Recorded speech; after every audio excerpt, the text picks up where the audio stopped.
এক গ্রামে থাকত এক বুদ্ধিমান ছেলে, নাম রায়ান। রায়ানের গ্রামে আগে চারদিকে ছিল গাছ, নদী, পাখি আর ঠান্ডা বাতাস।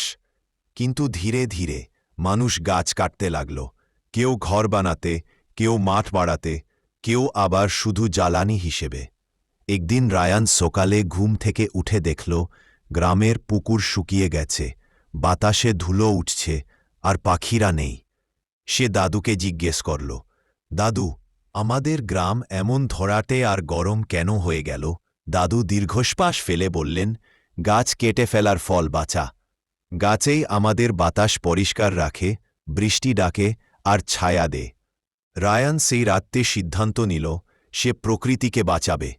পরের দিন থেকে সে বন্ধুদের নিয়ে কাজ শুরু করল। তারা মিলে পুকুরের ধারে গাছ লাগাল, স্কুলে পোস্টার বানিয়ে লিখল, একটি গাছ, এক জীবনের নিঃশ্বাস।